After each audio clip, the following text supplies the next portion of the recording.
Bonjour, ravi d'être avec vous. Le monde de l'énergie dans 20 ans, tout d'abord, il sera probablement beaucoup plus électrique qu'aujourd'hui. Et ensuite, pour le caractériser, j'aime bien utiliser l'image des 4D. Le monde de l'énergie sera en 4D. Le premier D, c'est décarboner. Parce que l'urgence climatique est là et parce que ce monde-là est responsable d'une grande partie des émissions de gaz à effet de serre, et il convient de continuer et d'accélérer la décarbonation de ce monde. On connaît les solutions, elles sont toutes là.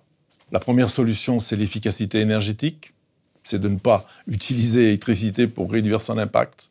Et là, on rentre dans un monde qui sera forcément holistique et urbain, parce qu'il n'y aura pas de solution efficace sans une approche d'ensemble et de système. La deuxième caractéristique de cette décarbonation, c'est évidemment l'utilisation de technologies de production d'électricité ou de mobilité sans CO2. Toutes les technologies sont là, les renouvelables, mais aussi le nucléaire qui revient d'ailleurs pour fournir la base dont nous avons besoin. Et la troisième solution, parce que nous continuerons à utiliser du fossile dans les processus électriques et industriels pour encore longtemps, nous avons besoin de développer les technologies qui existent en carbon capture et utilisation ou en carbon capture and storage. À ce propos, ne pas oublier que c'est la seule technologie qui nous permettra un jour, associée aux biomasses, de retirer du CO2 de l'atmosphère en toute sécurité. Le deuxième D, c'est digitaliser. Parce que tout ce que je viens de vous dire a besoin de la technologie digitale et se nourrit de cette technologie digitale. Et la technologie digitale, en permettant d'associer finement la production à la consommation finale, et quelquefois d'ailleurs de renverser cet échange, et aussi de permettre des solutions d'efficacité beaucoup plus avancées, va nous permettre de proposer des solutions dans la décarbonation. Le troisième D, c'est décentraliser.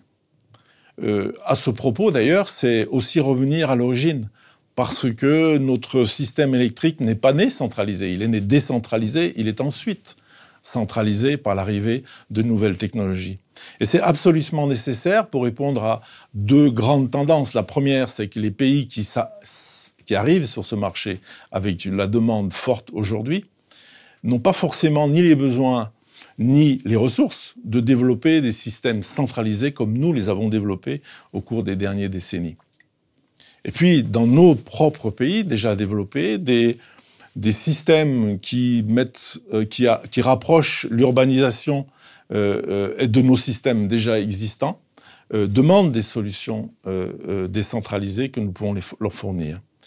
Et enfin, le dernier D, c'est soit déréguler, soit le mot anglais est peut-être plus intéressant, disrupted, parce que ce marché, comme je viens de le décrire, va permettre l'arrivée de nouveaux acteurs. Ce marché est d'ailleurs aussi soumis à de nouvelles contraintes. Lorsque vous posez la question aux acteurs existants du marché aujourd'hui, quels sont les 2 ou 3 grands facteurs qui les préoccupent, ils vous citent rarement les problèmes de ressources ou les problèmes de prix ou les problèmes de structure de marché. Ils vous citent 2 choses, l'eau et la terre, parce que c'est ces 2 éléments qui sont vus aujourd'hui comme les contraintes au marché de l'électricité. Et donc, de cette équation qu'on appelle souvent en anglais « Water Energy Nexus », vont jaillir aussi de nouveaux entrants, de nouveaux intervenants sur ce marché, et c'est certainement un marché sur lequel Veolia a toutes les ressources et les qualités pour être successful, comme on dit en français.